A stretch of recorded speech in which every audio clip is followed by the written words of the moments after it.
VaYikra Moshe VaYidaber Adonai Elov Meyoho Lemar.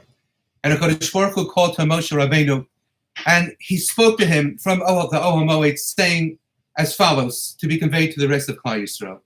And Rashi cites the Torah's Kohanim.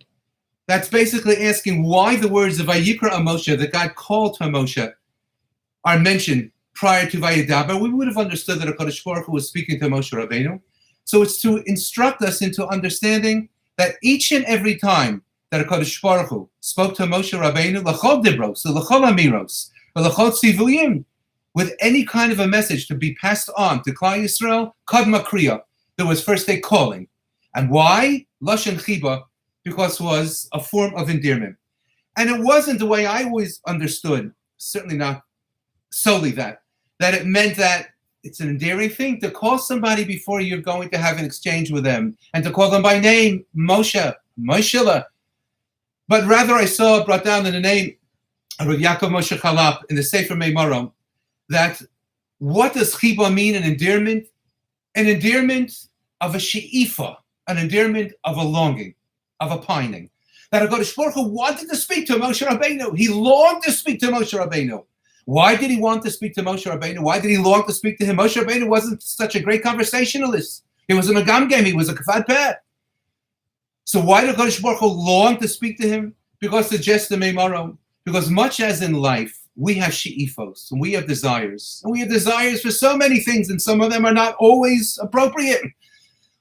But as a result of desires that are appropriate and that are fine and that are pure, we accomplish wonderful things and achieve wonderful things to be able to benefit life itself and all those who live in our midst. So too HaKadosh Baruch Hu has a she'ifa. What is God's she'ifa? What is God's desire, as it were? Is the desire that much as He created the world, Olam Chesed Yibana, for the purpose of being Mahana, of benefiting man and providing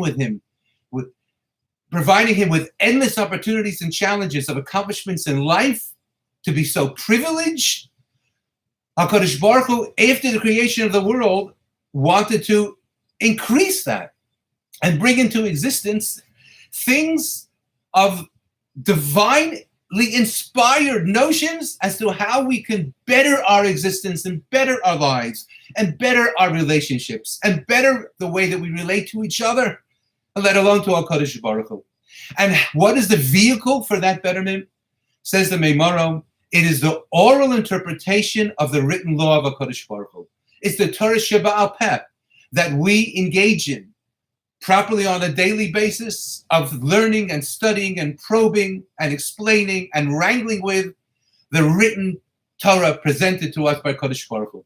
But if God has that she'ifa for us to engage in that oral interpretation of the Torah Shebechsav, then how much more so could HaKadosh Baruch Hu have a she'ifa, have an endless longing for that Torah Shebechsav, that written law, to be brought into existence. And that was done, of course, by every conversation in which that he had with Moshe Rabbeinu. So that every time that HaKadosh Baruch Hu talked to Moshe Rabbeinu, informing him of something that needed to be ultimately given over to Klal Yisrael in the form of Torah Shebechsav, he had such a chiba, he had such a she'ifa, such a longing, such an endearment, such a desire to benefit man through the Torah Shebechsav, given to Klal Yisrael by Moshe Rabbeinu, and then left up for their what? Oral interpretation, handed down from generation to generation. This being the case, Chazal tell us that were we never to have sinned with the Egel HaZahav, the Mishkan that HaKadosh Baruch Hu wanted us to have, in which He would ultimately reside, would not require our physical contributions of things, and would not require our lifting of hammers, but it would have come into existence straight from HaKadosh Baruch Hu, as according to certain Rishonim, the Bais Shlishi will. And it would have been the ultimate accomplishment and achievement of our very words of the Torah Sheba'al Peh. So I thought to myself, based upon this Meimarom, when the first word in this Sedra and in this Sefer is written VaYikra, it's written with a small aleph. And all of us know that the comment of the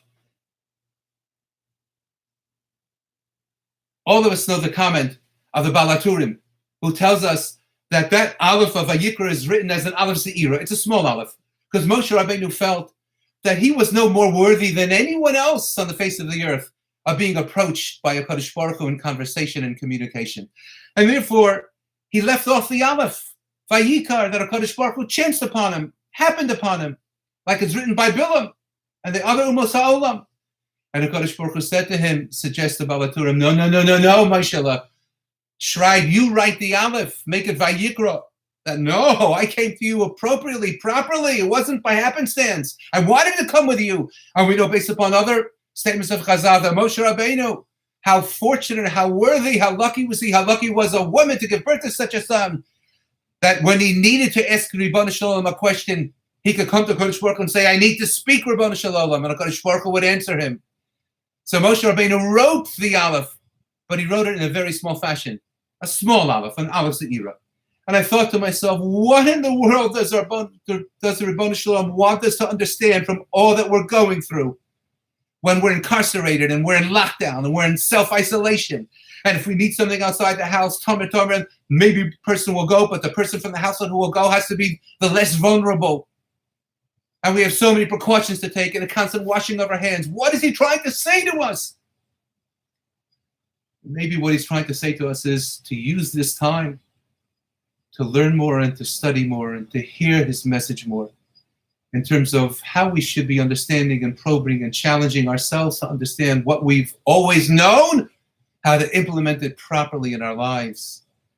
Ben Adam l'chaveiro, between man and man, let alone Ben Adam l'makom. And perhaps he's calling out to us with that Aleph Ze'ira, with a lot of chavivus, with a lot of endearment, because that's all that he wants from us. And were we to somehow put that into place on whatever level we can individually and ultimately collectively do, then indeed we'll hear that greater voice from the Mishkan of Hashem Yisbarach, and we'll hear an input to all of these challenges and these frightening tribulations in which we find ourselves, and to be able to hear in a much greater fashion the clarion call of Hashem Yisbarach, summoning us home with a sense of geula, being able to share Sdarim with our families, to be able to share wonderful things with each other, not simply via the internet, which is a huge bracha, not simply via phones, which is a tremendous matana, but rather in person, the way it's supposed to be. Have a good Shabbos.